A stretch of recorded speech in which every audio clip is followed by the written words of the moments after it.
Look at that, bro. That's an unedited, no sort of like artificial intelligence added picture of the pillars of creation 6,500 light years away. And I'm like watching like this documentary and everything. And I don't know, if you ask me, it looks like a massive entity, like reaching out way into the beyond. Well, hello, and welcome back to another episode of Dan Life, the Polymer's Full. So I know nothing. I really know nothing. And that's kind of strange because I believe that I've lived like a lot of life. I think that I've been like through a lot of situations. I think like I've learned a lot of things because I really do like books. I like reading a lot of books and everything like that. But when I'm not looking at a video and like I'm like in real life and I look at the physics of things and it all makes sense, you know, it all kind of makes sense, you know. Even like looking at this thing, it's just like, oh, that doesn't physically make sense, but obviously, you know, it's just like, you know, glued together by like a whole bunch of things, and probably wires are drilled through the rocks and everything like that to keep it together and keep it from not falling over. But I know things of like, especially with my body, since I am negative buoyant. I am negative buoyant, meaning that if I go into the ocean that's like 100 feet deep or something, and I just don't move at all, I will sink. But let's say like if you tie, you know, some rocks to my feet and put me in the ocean, I know that I will sink. And I know that I need oxygen to live, and I know that I'll drown. But what I'm saying is that, like, I know nothing because life makes sense, but it doesn't make sense, man. This doesn't make sense. This doesn't make sense at all. It's like freaking weird. And I'm not mad at it. I'm not mad at life. I'm actually very appreciative towards life because of the lessons that I am learning, especially these opportunities that don't make sense, that I have the chance to learn from, gets, you know, fallen into my lap. Like, you know, like when I was homeless and I moved back in with my parents and they got like this small mansion that was $3,500 per month to keep. It was like a 3-car garage. It was super nice. It was like on like 5 acres or something like that. And I was trying to get my wheels to gain traction. I was trying to fix my life. And I've always wanted a mansion. I want a mansion. I really, really do want a mansion. But I'm a solo entity, you know, meaning that like I don't have any friends and like I don't keep in contact with my family. Those relationships are destroyed. So if I were to like, you know, magically have enough money to buy a full-size mansion, from the experience of living inside that smaller mansion, which I still don't understand why my parents, because like my dad's a construction worker and my mom doesn't work, and like he makes all right money. Obviously he's not making minimum wage. He makes more than minimum wage, but we were struggling inside of that house. And what I learned from like when it's my time, because I'm realizing that I'm growing up, I need to buy a house one day. The more that I'm learning, I'm realizing that for my life, purchasing a house is not a want. It's not a want. Purchasing a house is going to be a need. I'm going to need to buy a house one day. The reason for that is because I'm learning from my parents' mistake. Because, like, you know, we lived in this one house for, like, I think it was 13, 14 years. And my parents rented. I did the calculations before when I knew the exact numbers and everything like that. I did the calculations, and the amount of rent that they spent on the house was more than the value of the house. Meaning that if they just, instead of paying the $1,600 per month of making these rent payments, they could have purchased the house. And that's just no ifs, ands, or buts. That's a stupid move.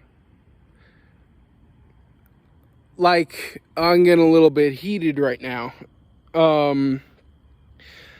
But what I'm learning from my parents' decision to do that, because because what's really upsets me about my parents is because they didn't teach me about my history. I don't really know who I am. I don't really feel like they developed me at all. And of course, like, I had beautiful parents. I had amazing parents. You know, they never laid one hand on us. They never hit us. They weren't like, they were kind. They, like, you know, you could ask them a million questions and they'll answer every single one of them. But it's just like, you know, being like, I wasn't like a normal kid because I feel like I'm just like, my consciousness is just thawing out of me becoming me. Like, I feel like I'm just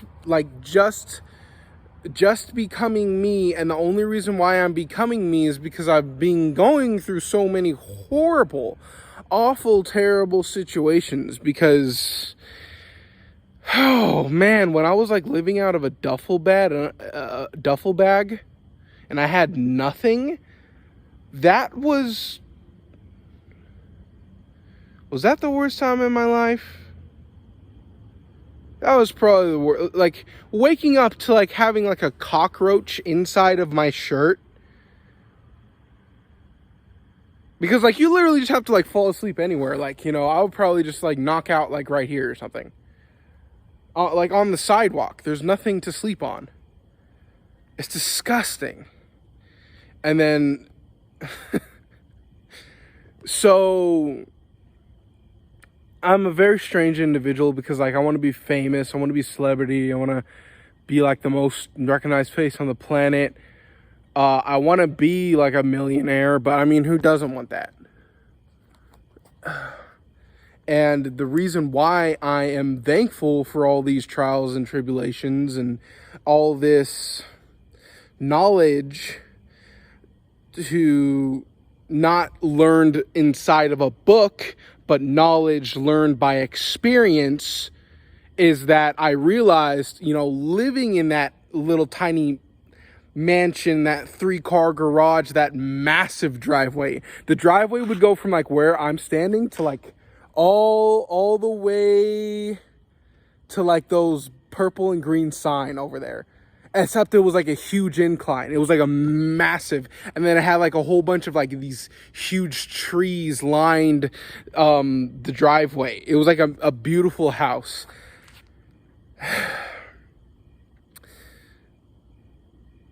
All I would do with my time living in that house is do the maintenance of keeping the house, not keeping the house clean, but the exterior, the plants. Like, could you imagine like this entire place that I'm standing filled with overflown grass and trees?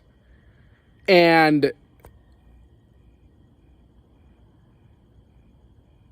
I mean, yes, you can learn that in a book are as common sense. It's just like, it's not common. It's just like when you go and say like, oh, say if I won the lottery and like, this is my house or something, and I'm just buying this house and this is my very first house. Oh, I'm just going to buy this house without the experience of moving in with my parents. I probably could have just bought a house that's going to eat up my time.